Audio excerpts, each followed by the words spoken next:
My guest for this show is Marshall Barnes, a research and development engineer. Marshall is an inventor, a musician, and a brilliant thinker. He has written several papers on many fascinating topics, which offer a widely different opinion on some quite controversial topics. Suffice it to say that Marshall defends his views unequivocally and is willing to engage in open debate with anyone who disputes his findings and conclusions. This is one reason why I felt compelled to interview Marshall for this podcast.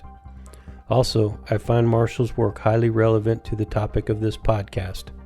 His work and his arguments offer a viable solution that could, if funded and implemented correctly, potentially solve every possible existential threat to life on this planet.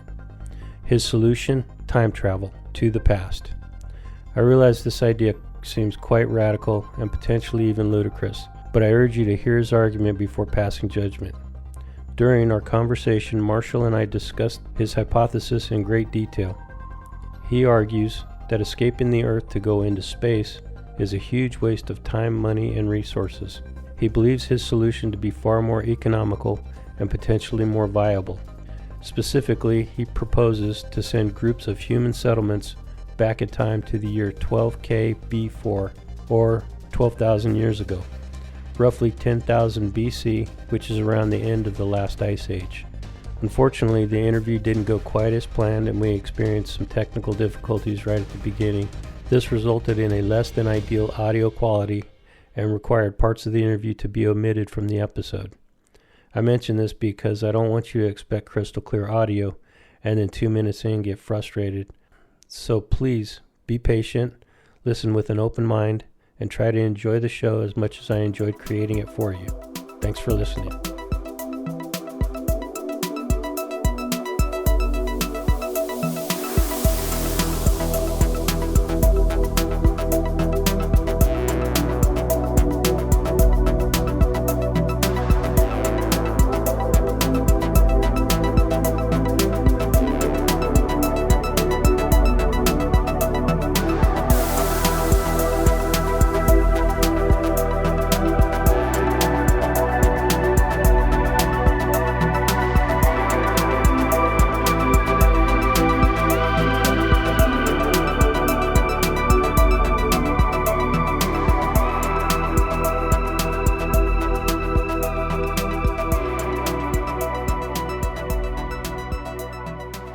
I've read some of your papers and your theory on that time travel can solve the issue of extinction level events on our planet. Climate crisis, meteor strikes, nuclear war, global pandemics. It sounds to me like a perfect scenario to get us out of these messes. Would you briefly describe your theory on that? Well, essentially, this is what it boils down to. I'm sure most people would remember when Stephen Hawking was still alive, and he and Elon Musk were talking about how we need to expand into space. The humanity needs to expand into space in order to survive, because we can't just stay on this planet and expect to not ever be threatened with an extinction level event. So that's what was going on. That's what drives Elon Musk, and in terms of the space program. And of course, Stephen Hawking got involved with an attempt to try to find intelligent life out there in space. But what the thing is that, and no one ever talks about this, and I really don't know why. But hey, it doesn't matter if we expand in space or not. Not very many people are going to be able to go. I mean, it's seriously. I mean, you're talking about fewer people than are in your high school graduating class. Yeah. And that's doing a lot. Yeah. I mean, because that would be over a long period of time. Yeah. How many people? I'm sorry. Even if they get, even if they are able to make trips to Mars. In the neighborhood of 200 or 300 spacecraft a year, how many people can they actually put on one spacecraft? Right. Well, I don't have an answer to. However, the problem is that we don't have everything fixed yet in terms of how to safely exist in outer space. Yeah. Because of the radiation and all that. That's true. Okay. Plus, it's not very. I mean, it's an expensive thing to do. That's true. It's not cheap. Yeah. So, the argument I had was that, and unbeknownst to most people, the effort to try to make time travel to the past possible has been progressing in leaps and bounds to the point whereby, if we can do it at all, we should be able to find that out with a $100,000 budget. That is like that's like a sliver. That's like just a fraction of what they do, on the money they spend on space. I mean, it's not even funny.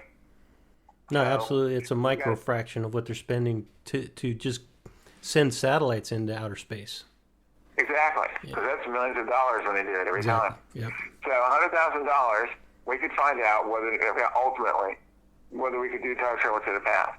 Now, if that works, then for about another $1 million, we could actually go ahead and start setting up a settlement back in what I call Earth KB before, which is or 12 KB before, 12,000 years in the past. Okay, now it would be a copy of the Earth as it was 12,000 years ago, because we didn't get into all the dynamics of how time travel actually works. But bottom line is that that's what you would do, and then you could set up settlements. You could eventually have mining operations, all kinds of stuff going on, and it would pay for itself.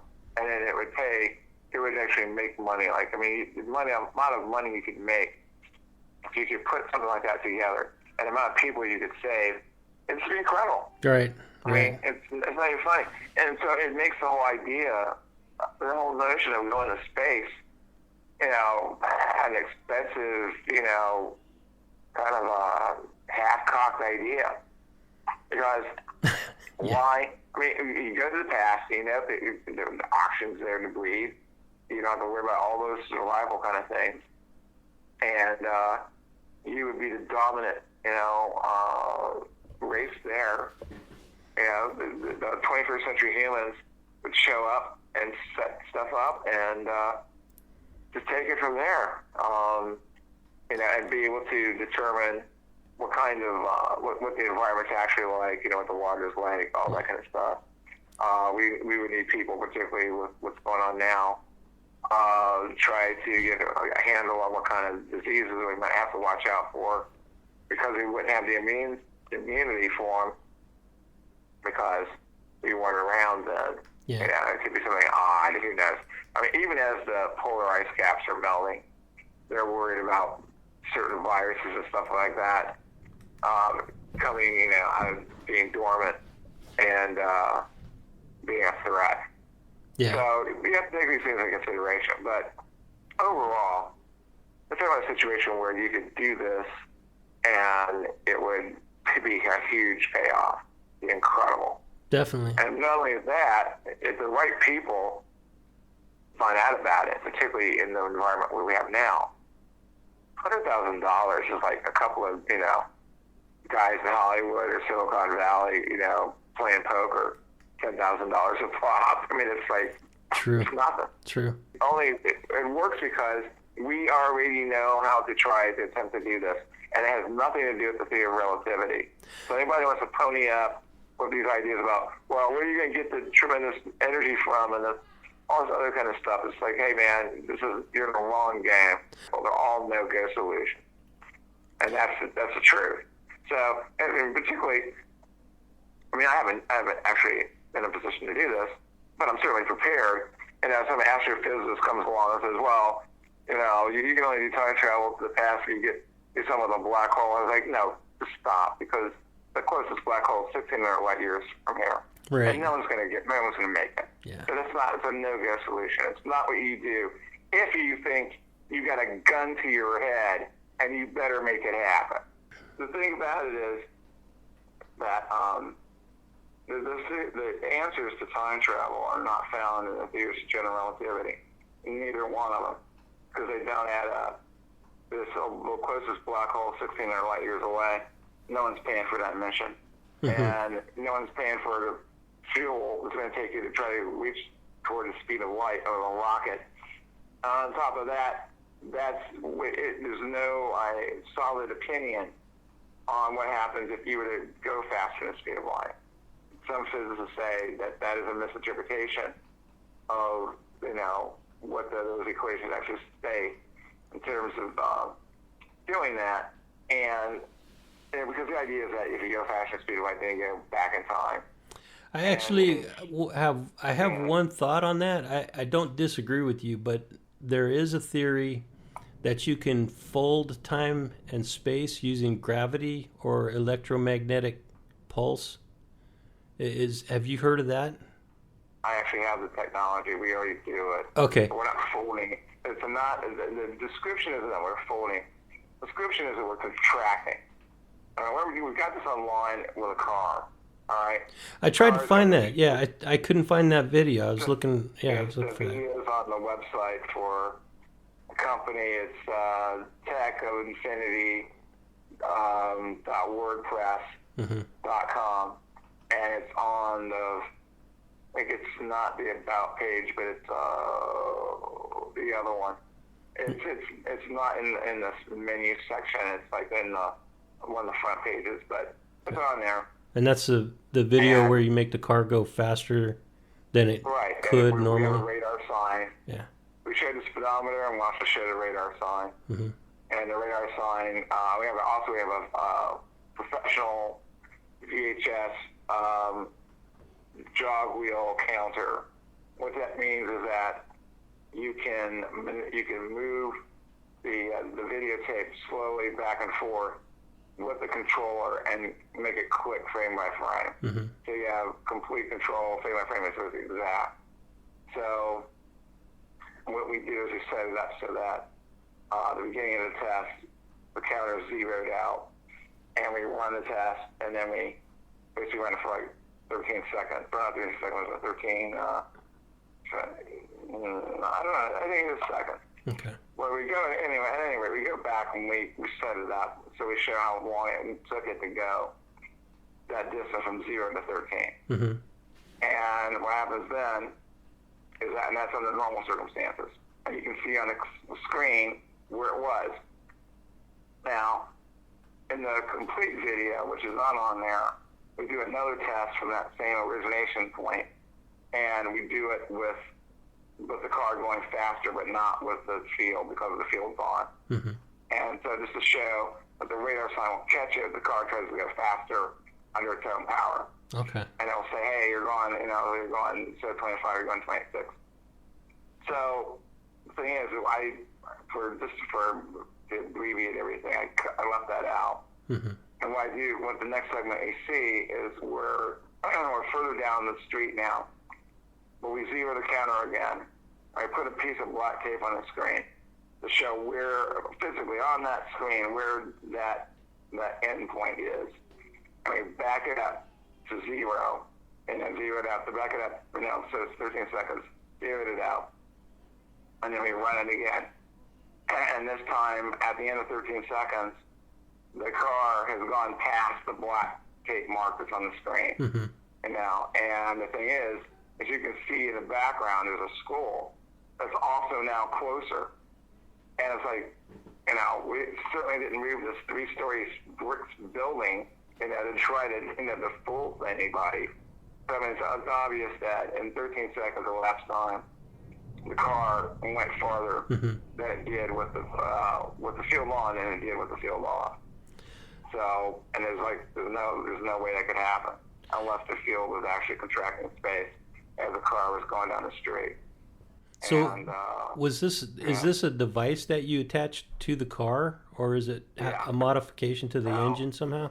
No. It's no modification to the engine. It was something we attached to the car. Mm-hmm, okay. Because otherwise, the modifications to the engine would show up on the speedometer. Okay, true. But the increase in speed doesn't show up on the speedometer. It still says it's going 25 miles an hour. But in reality, with that test with the field on, we're actually going like 27.1. Mm-hmm. And you can tell visually that we have traveled longer distance than we had before. Mm-hmm. So it's like, how did that happen? And on top of that, the radar sign says we're not going any faster. Mm-hmm. Yeah. So it's like, So is so is it a gravity field or is it an electromagnetic field that is generated? it's an electromagnetic field that produces a gravity effect, Ah, okay. or what they call a gravitic effect. Okay. Yeah, it's based on Einstein's theory of teleparallelism. So if you attach that to a rocket ship, or a spacecraft that can go close to the Right. speed of light, could it potentially get to the speed of light? If that's Well, even. you don't even have to do that. You can stick it on Elon Musk's rocket. Uh-huh. He's already got the made of stainless steel. He launches it. We turn the field on. We pulse it. He kills the rocket engines, and it goes by the speed that he already started out at, which we're now accelerating. Wow. And theoretically, we would reach the speed of light and go faster than that. Wow. But I don't believe in extreme velocities like that actually being possible, only because I think that there's stuff in space that will stop it from happening. Oh, okay. Debris, there's the issue of debris, there's the issue of like energies building up, the fabric of space-time starting to pile up in front of you a little bit. I mean, there's all kinds of stuff. We just don't know what will happen. Mm-hmm. But the nice thing about it is I have the technology where we can find out, but we just don't know. So I don't make the comment that, oh yeah, we can definitely do this. Theoretically, that's what the math says. Mm-hmm. Well, other than that, who knows? Because we have to do it to find out what really takes place. So the alternative to that, your solution to that, to going back in time, is what? Can you explain a little bit how that is supposed to work? Well, okay, I'm explaining which one. The So solution to go back in time, or yeah, what? your solution to go back to take a person or people back into 12,000 years. That's pretty simple. Joshua Wheeler, who was the smartest man walking around after Einstein died, he came with this idea of the delayed choice experiment. And the delayed choice experiment was essentially a way in which you have a particle that's fired, on a certain setup, and under normal circumstances, it would hit a detector. But if you raise this barrier, it will, say, bounce off the barrier. It could be done a number of different ways. And it would hit a different detector. But if you do this funny trick of physicists know how to do, which I've been able to approximate, and when that photon goes along, and right after it passes the area where the barrier is, you flip it up, then the photon doesn't reach the detector. It goes over to the other one. As if it had bounced off the barrier, okay? So, what Wheeler said was that if you could, and by the way, that whole process I just described, what is known as retrocausality, and the argument is that they were able to change the path of the particle so that the particle arrived somewhere else than what they knew it was going to initially arrive at. Mm-hmm. So that's what the retrocausality thing is. Wheeler says if you have, say, a star that's on the other side of a galaxy, you could set up some telescopes or some kind of devices that would detect photons from that star. And by a certain arrangement, you could change the path that photons from that star took to get to Earth, vis-a-vis this gravitational body that would be in between them, like a galaxy or something like that. So you could determine, even though the photon left a billion years ago, you could determine which side of the galaxy it traveled to get to here by how you made a measurement here on Earth. Some, years and years, millennia later. So the idea was that we have changed the path of those particles, so that way back in time we've changed it. Mm-hmm. So what happens is there's a problem. The problem is that if you do that, if that's your interpretation, what you're doing, you're violating the Copenhagen interpretation of quantum mechanics. And what that says essentially, in terms of the issue that I'm bringing up, is that you only get one outcome per measurement. Okay, and in quantum mechanics, an event can be a measurement. Okay, it's not necessarily something you get out of a ruler and some kind of measuring instrument that actually measure. So we know that the particle, the photon, came one way or came the other way, and so the idea that we're changing after the fact is a situation where it's like we're changing the past, but that if you change the past, then you're creating a paradox. So I was studying that, and what I was able to find out was that it's essentially just an issue of interpretation. And if you look at it from the point of view, like, okay, if you do something with one of these particles so that you change something after the fact, what you're really getting as a result is a new present that has a different past than the original one did if you hadn't done your little, measurement thing. Mm-hmm.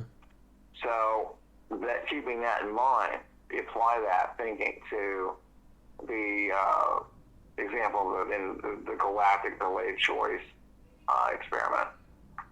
What you're doing is you're actually creating a new present, which now has a different past in terms of which way that particle came.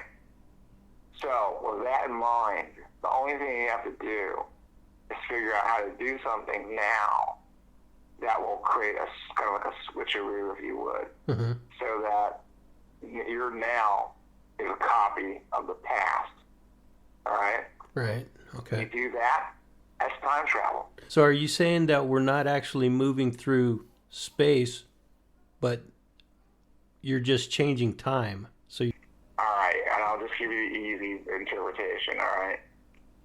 Okay, you play video games, right? Okay. You do that? Sure. All right, fine. Yeah.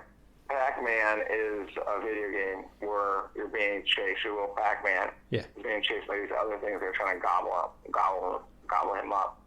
And there's certain points where you can make your Pac-Man turn on them and gobble them up. Okay. Okay? Right. Now, here's the deal.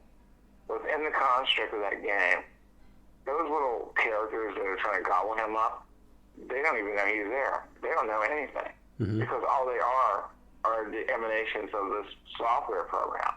All right? And the only thing that as far as this interplay, in terms of this conflict that's going on, it's you versus the game. All right? Yes. And you might think in terms of like, oh, it's my guy versus these little creatures that are trying to gobble up my Pac-Man. You might be thinking that way, but that is just you versus the game. Those little creatures are just part of the game. And so as a result, that's exactly the way things work in terms of particle physics and everything. The photons, they don't know what's going on when you change a barrier or whatever. They have no consciousness. They don't have a brain. They don't know who you are. They don't care because they don't care about anything because they can't care about anything because they're just energy or whatever. Mm-hmm. All right? However, what does care is the participatory universe model that Wheeler talked about. And just like when you're playing a game, you're playing the software, or it's you versus software. It's you interacting with the participatory universe that makes all this crazy quantum mechanics stuff work. All right? People wonder, why do we get these strange things? You got projection at a distance, you got quantum tunneling, you got all these other phenomena that you don't see on a macroscopic level. And for some reason, the answer is that that's just part of what the participatory universe has happening on that level. Mm-hmm. And when you do what Wheeler called interrogating the participatory universe, asking it questions is another way he used to put it, then we get certain kinds of answers. And for some reason, if you play around with these quantum particles, you'll get these strange answers back, okay? And that's all those things are. They don't know what's going on. I mean, there's a great video clip of Elaine Aspect. That's his name. So he's a physicist who was able to prove, entanglement and that kind of Bell's theorem kind of thing. And he was talking about the delayed choice experiment. He was talking about how they would set up the thing, and then the photon, comes out and goes, okay, so what are we going to do today? Mm-hmm. And Elaine, he's got this heavy French accent, which makes it even funnier. And he says, oh, we're not going to tell you. You just go through first, and then we'll let you know. Wow. And it's like, and I think it's just so funny because it's so cartoonish. But in reality, there is no conversation like that going on. There is no thinking on the photon. Mm-hmm. It just does what happens. Yeah. It's just like the thing just does what happens on the Pac-Man game. And that's all it is. It's not that we're in a video game. Mm-hmm. It's that we're in a participatory universe that's running everything. Okay? And it's not the particles doing it. And people need to get over that idea. So as a result, and by the way, one of the experiments we conducted shows that the participatory universe is real because when we do these retrocausal experiments that we actually call retro-worldality, because they're showing that how parallel universes pop into the equation. When we do this, we don't get like a laser pulse that appears out of nowhere and then hits the detector when no laser has been fired, mm-hmm. Okay? Mm-hmm. Which we call an anomalous event. What we get instead is we just get a laser hit when no laser has been fired. There is no laser traveling through there. There's no process. It's just bam, you're there. Just like when you do time travel, there is no process. There is no, we're going back in time. Mm-hmm. Fasten your seatbelt. There's none of that. It's like you just do it. You initiate whatever apparatus you're going to have that's going to induce that time travel thing, mm-hmm. and you're there. That's it. It's like instantaneous. And that's why it's so dangerous, if you're not ready, because you can do it and bam, you're there, and maybe you're not in the right spot, maybe you left something behind, maybe you didn't expect it to really happen at that moment, but you're there, man. Mm-hmm. It's like, there you go. And so we repeatedly have those kind of results where we get, if the laser pulse is a time traveler, let's say, then he just appears, in that new spot. There is no, all of a sudden, for example, we were even going to try to do a test where we would use smoke or, fog from dry ice in the area to see if we could see a laser pulse appear out of nowhere and then hit the detector. Because we could analyze the video. All these things are videoed, mm-hmm. so we can analyze them frame by frame. But instead, I decided, because that was kind of a hassle, I decided, okay, I'll set up a mirror. Set up a mirror on the wall, and I'll set up our laser activity area so that it's directly in line of sight of that mirror. So anything that happens back there with the lasers being fired and all that, that will show up on the mirror. And then, if we get a laser that hits the beam splitter, that beam splitter will send the pulse directly below the mirror and hit the wall. So that way we would know if there was any laser activity going on, even though the camera wasn't aiming at that, because it was aiming at the mirror and it was aiming at below the wall of the mirror. It was a mirror, it was on the wall where the detection area was, but it was just above it. So we could see if there's any laser activity, we could see it in the mirror, and then we'd see the result from the beam splitter hitting the area below the mirror on the wall. Okay. Now, when we got anomalous hits, guess what? There was no laser activity in that mirror. We got hits on the wall below it. Yeah, that's wild. So it's like, wait a minute, where did that come from? Because there was no laser activity, but yet we didn't even see the laser coming. Mm-hmm. We saw no evidence of it. It's just there on the wall. So that is the participatory universe responding and just giving us the end result. Oh, you want to have something show up out of nowhere? There it is. Bam. There it is. Right on the wall. There it is. And so what that means a lot, because of what it suggests is that if you try to do a time travel event using a quantum mechanical apparatus, then you will end up immediately, instantaneously, where it is that you want to go. Okay. There is no process. Okay. And that's important because Akira Haranov, who won the U.S. Medal of Science Award a number of years ago when Obama was still president, he, in 1992, came up with the idea of using quantum measurements to essentially trigger or drive an apparatus that would dilate time. So when I was looking at that, particularly after I started doing my own experiments, I realized, okay, so what I can do is I can change what the machine part of it is and not use the same idea he did, which was based on a gigantic balloon that could rapidly expand and contract and create time dilation because of some solutions that he applied from general relativity, which are a pain in the butt to do and not the best way to do anything. But instead, was I decided the whole entire thing should have something to do with quantum mechanics, and that way it's just straight. So that meant that we could have essentially a quantum triggering apparatus that would drive this machine and induce the time travel event to be 1.5 happen. Mm-hmm. Now we got to figure out how to make the switcheroo basically I was talking about, which I've already figured out pretty darn well, close how to do it, which we can't talk about because all that stuff's weaponizable. It'd be a violation of U.S. Code 35, Chapter 17, Segment 181. Okay, we don't want to violate any federal codes or anything like that. So let's not do that. But if I can ask you just a couple questions about that. Sure, go ahead. Once you scale that up to where humans can be transported back to 12,000 before 12 kb, yeah, are they able to come back to this timeline?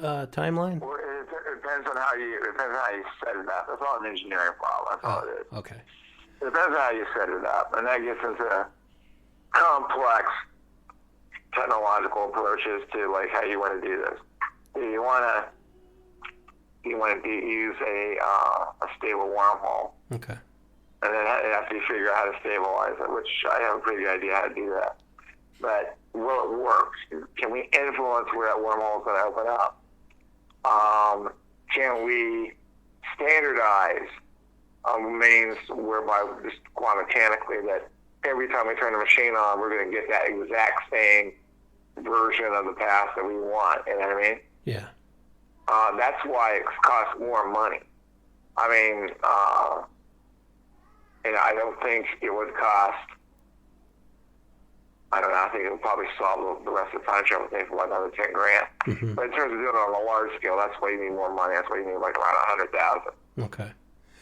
And then once you figure that out, once you get that to work, then it's like to then try to go through the process of setting things back, stabilizing whatever it is that you're doing, or standardizing your approach.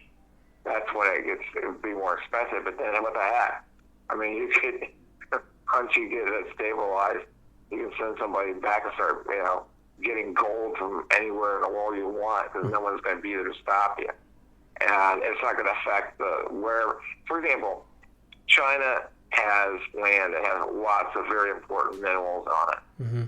And the thing about it is we can go back and just take that stuff. But the thing is that it's not going to affect China here. They would never know it. In other words, it's not like all of a sudden they get a survey. Mm-hmm. And wait a minute, we had more minerals here. We know because of the last time we did this survey.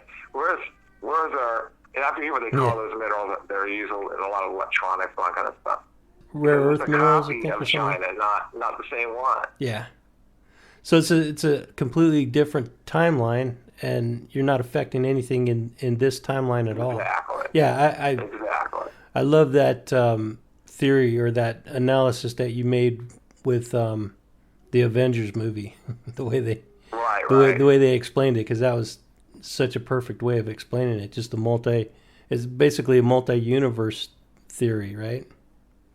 Yeah, it was based pretty closely on the whole quantum mechanics of approach, and they bent a little things here and there, but other than that, I mean, I I actually stood up in the theater and cheered when Yeah. when the Hulk, they call him Professor Hulk, I think. Yeah. When that blending of Bruce Banner and the Hulk that they had, and they were talking about why they couldn't do all this stuff because everyone knows because of the hot tub time machine and all these other BS movies, that have time travel in them, and Professor Hulk goes, I don't know why people believe that because it's wrong, and I stood up and said yes. Yeah.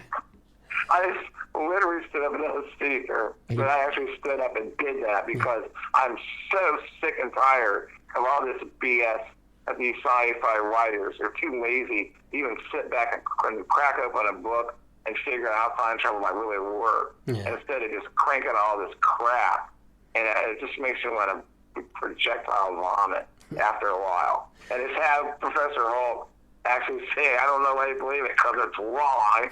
I was just like, hell yeah. That was great. I'll never forget that. It was so funny. So with your experimentation, and again, I don't want you to give anything away that you can't, but have you tried it with anything bigger than particles? Like, have you tried it with anything tangible? Okay, that's where we are now. And the key thing was that we're doing it, as far as particles or whatever, what we're really doing is we were just observing and seeing how these different experiments would work in terms of creating those anomalous effects. But what we really want to do is use that the way Akira Haranov, suggested, and use that as part of a time machine. And because of what would happen with that device, with how we would set it up, then for example, when we would normally get an anomalous hit, all right? A hit without a cause. Yeah. When that happened, pow, that would trigger us being in another universe, and in another time or whatever, how we set it up. So that's the thing. So basically, even though we were looking at the behavior, what was going on with these particles, that in and of itself was going to turn into a mechanism, because that was what Akira Haranov's original idea was about. Mm-hmm. You can make a measurement on something, it's in a quantum state, and then based on what the results you got from that, you could then cause the contraction or expansion of this balloon that would create time dilation. So this is the point that you guys are at now?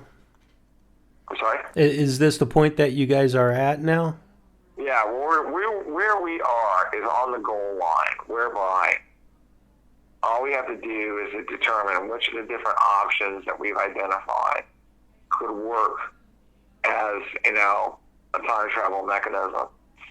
And if it does, that's it, done. Mm-hmm.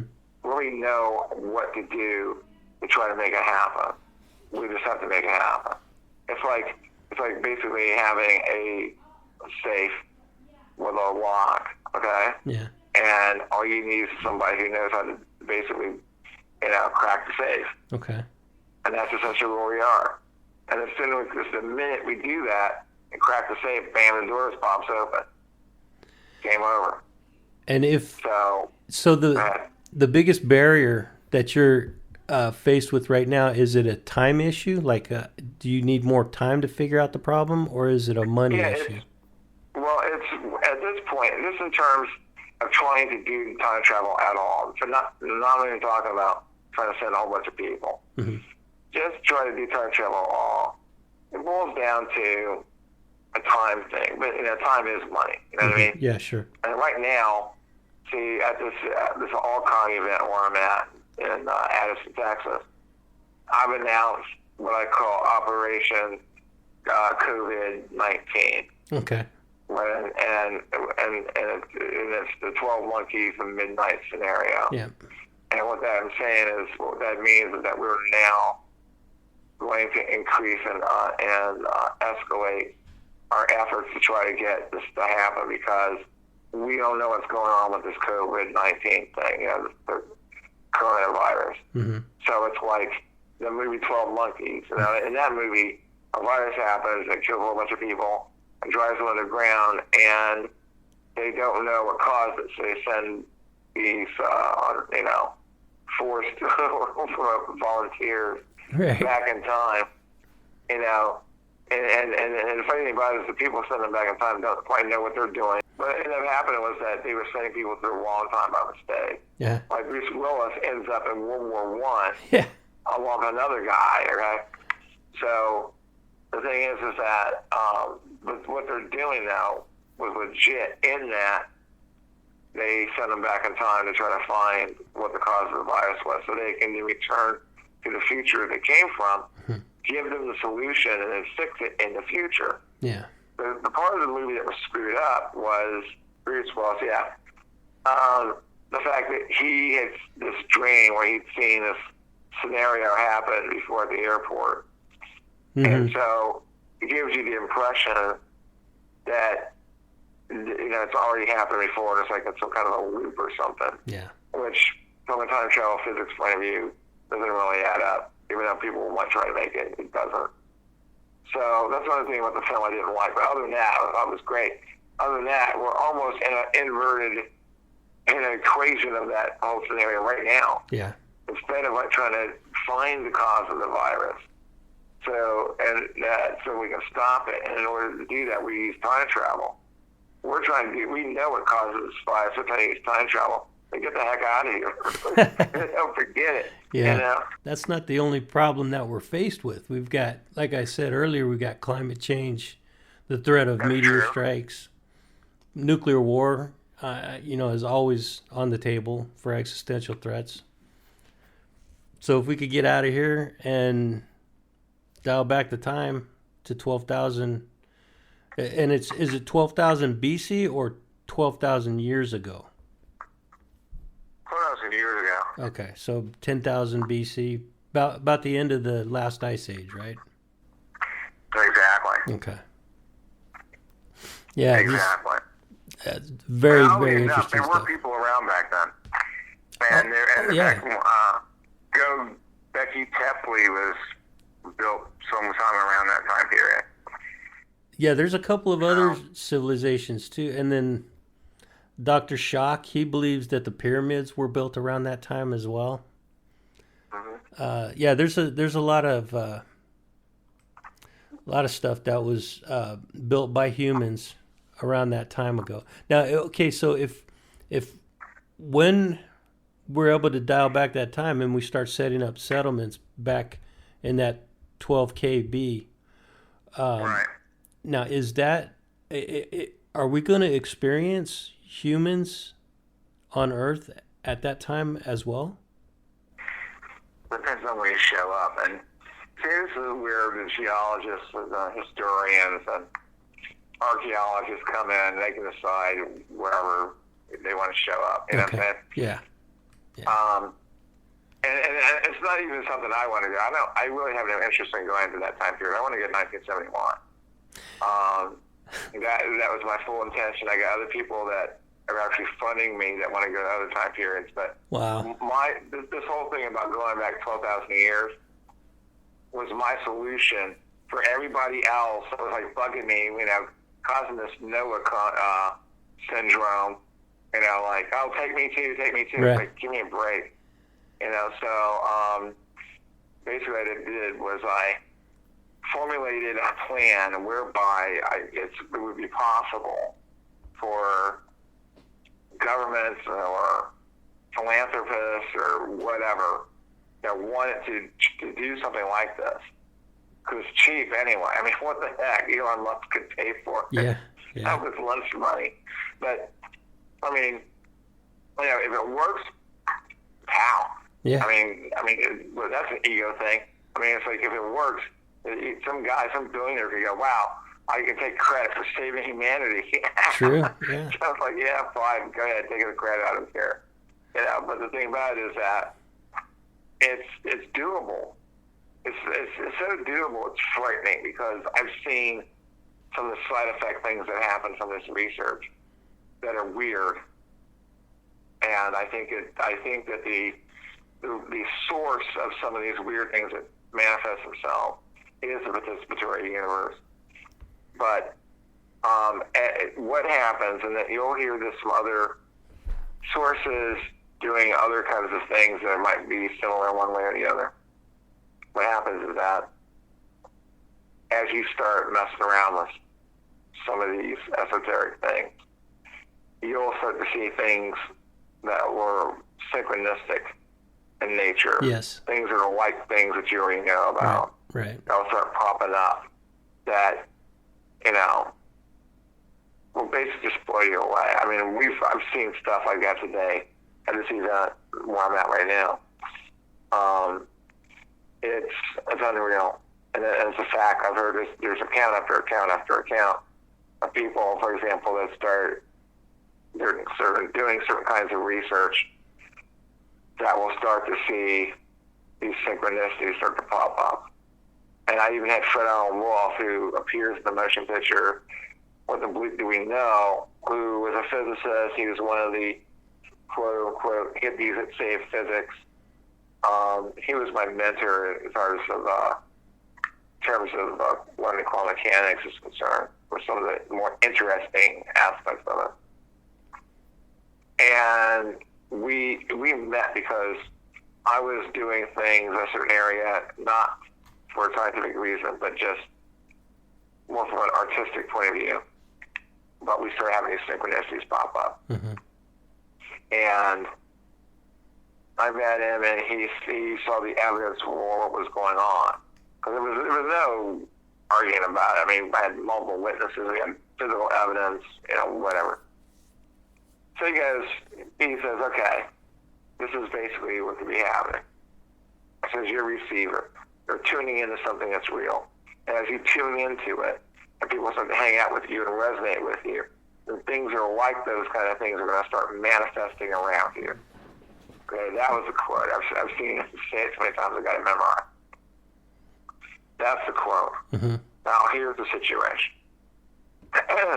If that's true, we know it's true because it's going to happen. But that being the case, that means if you tweak whatever it is that you're doing, whatever it is that you're tuning into, and things that are like those things start to manifest around you, at a certain point, it isn't going to be things like that stuff that start to manifest. It's going to be that stuff. You get the real thing. All right? Mm-hmm. And that's the situation. We're already at the point where we're getting the things that are like those kind of things. We're already there, and then we've seen that under other circumstances before. So it's like we're not surprised. Now, Rudy Rucker was a famous mathematician. He said that synchronicity is part of a first-class universe, and that's what we live in. However, if you get a number of synchronicities that are happening, they're all interrelated, like this scenario I just gave you. But if you get like a number of them that's like more than 5, like close to 10 or more, then it violates the laws of probability. And they take on what we would call a meaningful arrangement. And that's when something's going on. Now, when you do these kind of experimental work things that we're talking about, that's when you can start to see those kind of things take place. Mm-hmm. So then it's just a matter of like, okay, so let's raise the probability that we're going to get exactly the kind of thing we want to have happen, and not just a copy of it, not just a simulation of it, not just like, a clone of it. We want the real thing, But you're halfway there. You're more than halfway there if you get those kind of incidents taking place. But you get a whole bunch of them. I think we should probably close it out tonight because I've been. Okay. I mean, I could sit here and talk to you for a couple more hours, but I don't really think I should. Okay. But is there any way that I can reach out to you like a couple months from now and check up on you and see what the status of your progress is? What's that? Oh, get a hold of David? Get a hold of David. Okay. Yeah. All right. For sure, I'll do that. And I follow you on Twitter, so I'll keep up to date with whatever you post on Twitter. Yeah, I'll be posting stuff there as usual. Cool. Sounds good. All right, Marshall. Well, appreciate your time, and hope you have a good time there in for the rest of the conference. Let's hope the world doesn't end out from under us. Yeah, I know, man. Exactly. All right, take care now. All right, then. You too. Take care. All right, bye. Bye. That's it for this episode, ladies and gentlemen. Whether you agree or disagree with Marshall's views, he certainly has some unique ideas about the world we live in and the potential calamities we're faced with, especially in these uncertain times. Marshall and I continued our conversation for a while longer and got into some other things, but the parts I've shared are definitely the most relevant to listeners of this podcast, and I felt it best to keep the episode under 1 hour. If you're interested in hearing the whole conversation, please let me know. My sincere thanks to Marshall for allowing me to spend this time with him and sharing his insight and knowledge with me and all of you. Anyone interested in learning more about Marshall's work, I encourage you to read his papers at academia.edu and follow him on Twitter. Links to Marshall's work will be in the description for this podcast. If you or someone you know has a comment or question about the conversation, please contact me. You can email me at deadhandradio@gmail.com, or you can connect with me on Twitter at deadhandradio. This is Andrew Hall, and you've been listening to Dead Hand Radio.